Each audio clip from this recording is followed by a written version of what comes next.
So, when we talk about the Constituent Assembly, the summary is nothing but how we got to have the Constituent Assembly. It came from two things we have to remember. One is August offer,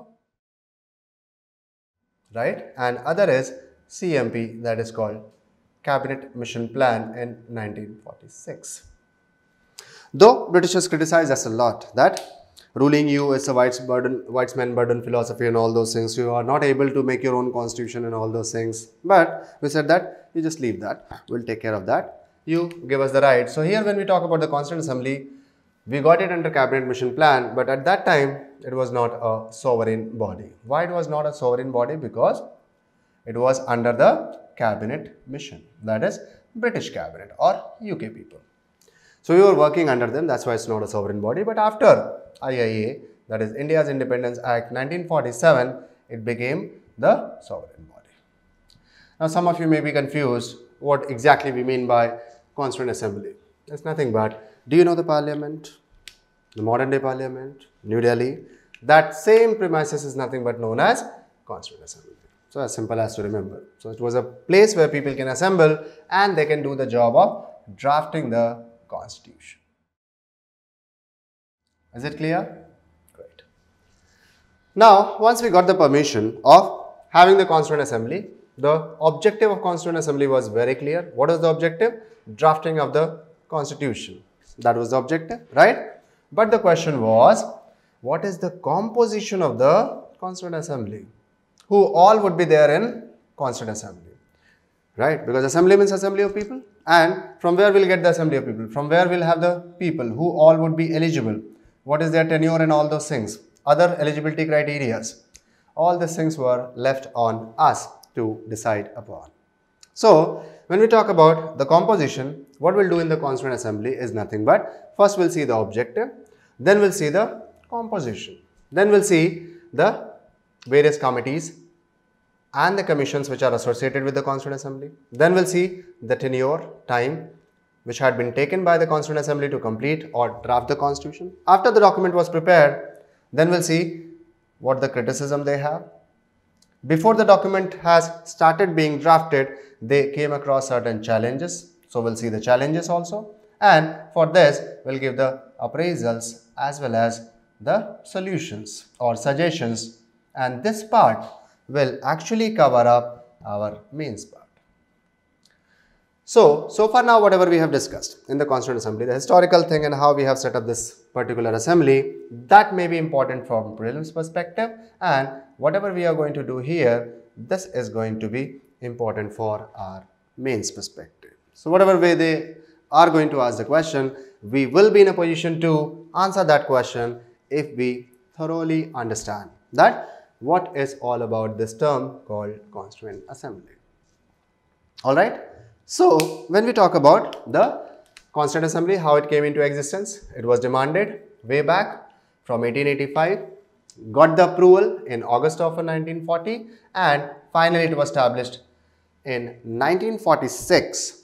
Though some people are very curious about dates, I'm not too good in facts, but it was 9th December 1946 when we were there with the first session of the Constituent Assembly. So basically we can say in the last month of 1946 we got the Constituent Assembly, a functioning body. Then the objective part. What was the objective? Objective was nothing but Constituent Assembly, it will have some members. They have a clear objective that they wanted to make a constitution for millions of people, or especially Indian people, so that this document, so-called constitution, which is going to be drafted by the Constituent Assembly, must be able to fulfill the aspirations, the demands, the expectations, the desires, the rights, the duties, and so on of Indian people who were subjugated to a colonial yoke of more than 350 years. That means we wanted to have a document which will in turn give us the claims or the entitlements or the rights which were due from last 300 plus odd years. That means the objective of the Constituent Assembly is nothing but to make a constitution or to make a supreme law of land, or to make a document, or to make a legally binding and sanctioned rules and regulations which can ensure the indigenous people their rights and their duties and what they expect or aspire or they have a demand from about to emerge a new independent and free country called India. So the objective was nothing but to address all these issues. Then when we come to the second part, that is nothing but the composition. Now let's try to understand the composition part. Now when we talk about the composition part, here when we see the British India, basically the whole territory was classified into three segments. One was presidencies. So you might be knowing three presidencies: Calcutta, Bombay, Madras. Right? Then the whole territory was in princely states and British provinces. These two types are what? Ruled by directly Britishers or by their representatives. That means if it is a princely states, it was ruled by local Indian kings or rulers, but under the paramountcy of British Crown. When we talk about the British provinces, this were directly administered by the lieutenant governors or governors under the viceroys or any other crown's representative. So that is also under the British Crown. But difference is, it is by indigenous, it is by Britishers themselves. And here the presidencies were under the charge of Governor General, that is before 1858. After that, they were termed as viceroys. So the point here is, we were trying to make Constituent Assembly, and this Constituent Assembly will have members from what? These three types of states. There was a fourth thing also, that is nothing but the territories which are called other territories. When we say other territories, that means what? These territories were Portuguese, French, Dutch, other people were ruling. So did we have the representation from those areas or not? Or in a nutshell, we can say that the Constituent Assembly members were from presidencies, princely states, British provinces and other territories. Then the second question was, how the members from these four different types of states which were there, in fact this was not four states, collectively it was more than 550 plus countries were there in India. That part we'll see in state reorganization also, that how we have united this 550 or to be exact 562 different provinces and princely states into one nation or country called India. But here, as of now, if somebody asks what was the composition or who were the members and from where they came, so they came from presidencies, princely states, British provinces and other territories. Then some of you may be having a question in your mind that exactly how they were absorbed or brought into the Constituent Assembly. So for that, there were a couple of modes. They came from nomination, selection, appointment, election, representation and so on. So there were multiple modes. Some people came from nomination by the governors, viceroys, kings, princes and other people. Some people were maybe selected. Some people may be appointed on administrative part. Some people was elected because elections were not available for all the people. Some were the representatives of the crown and the other princely states. So like that, there were multiple modes as far as membership to the Constituent Assembly was concerned. However, here we need to understand one important point, that there was not universal adult franchising. That is, elections were there, but that was limited. So elections, when we talk about, then elections can be direct or indirect. I am talking about the direct elections. And direct elections were, that is, universal adult franchising was not available to all the people of India. So some people were elected directly, some were elected indirectly, or what we can say, nominated also. And the condition or the criteria or the mechanism kept for election direct or indirect was nothing but based upon population. And this is what we follow today also. We divide the whole country into constituency, and constituencies are demarcated based upon the population. So here they had actually had the idea one person per million. So the representation or election or nomination was based upon a formula that one person will represent 1 million population. So as we can see, Constituent Assembly, right? It's nothing but the organization or the institution to draft the constitution, permission for which we got from Cabinet Mission Plan and under a proposal August offer. Second thing about the objective part. When we talk about objective, to make a constitution for the people of India which can actually address their rights and duties. Third thing, when we talk about the composition part, then the composition came from presidencies, princely states, British provinces and other territories. And the mode was nothing but, as I've told you, election, nomination, representation or any other mode. The criteria for that was nothing but whether it was election, nomination, direct or indirect. The criteria was that one person will represent 1 million population. Something like that. More about elections, direct and indirect, nominations and all those things we'll talk later when we'll talk about the election mechanism. But here, this was the ultimate criteria.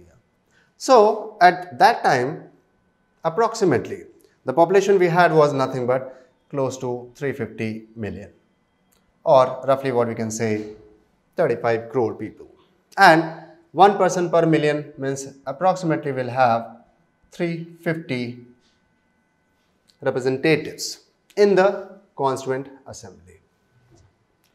But when actually it was formed, it was very close to 400 people who were there in the Constituent Assembly, or to be exact, around 389 members were there. So, this 389 members together, or no need to remember the exact figure, you can say approximately 400 people are the one who had got the responsibility to frame the constitution for a new country which is going to get independence very shortly, right? And their people which can take care of their rights and the kind of state or government they will have, right? However, we all know that when we started working in the last month of the December, and very shortly we have witnessed the 3rd June plan, or this is also known as Mountbatten plan, or very popularly we call partition. So, though India did not wanted to have the partition of newly or going to be newly independent country, but it was because of the two-nation theory and other historical developments which led to partition of India. India divided into two unions, Union of India and Union of Pakistan. Our leadership had never accepted the two-nation theory because India is a one nation only. It is not based upon religious or other ideologies. However, the counterpart was not willing to have that thing and led to partition, coupled with the communal violence and so on. And when partition took place, obviously the body which was decided or designed for making the constitution, that is Constituent Assembly, also got bifurcated. So some members left the Constituent Assembly, approximately close to 90 members or 89 members what we can say, and at the end we have left with 299, or again you can remember approximately 300 people who were the member of Constituent Assembly and got the responsibility of drafting the constitution. So ultimately at the end we have close to 300 members who finally drafted the constitution for India. And when we talk about this 300 members, these members were divided into multiple committees which are going to work on different aspects. The most important was drafting committee, then we have the review committee, then we have the International Comparative Studies Committee, and so on. Out of this, the most important was drafting committee, which was headed by none other than Dr. Ambedkar sir, and under his aegis or guidance, we have drafted the final constitution for our country, though it took a slightly longer period to make a constitution, and sometimes it is criticized also as bulky constitution.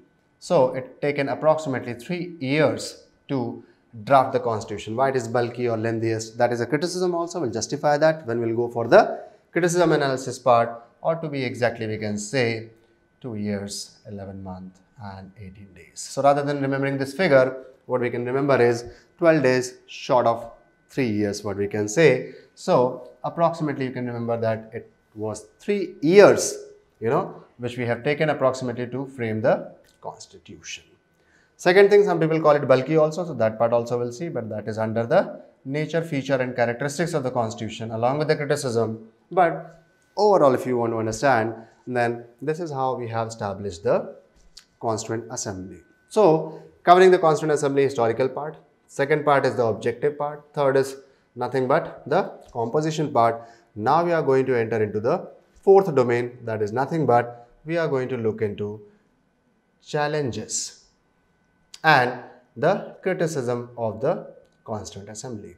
Then after completing this, we'll see some of the challenges and criticism for the document also called Constitution, that these two parts will cover. We'll provide the solution or the suggestion also, or we'll try to defend that criticism, that how to give the logical arguments for those criticisms which were poised by or given by some constitutional or legal experts, and then we'll land up in nature, feature and characteristics of the constitution, that is federation, union or confederation. Up to here it is clear?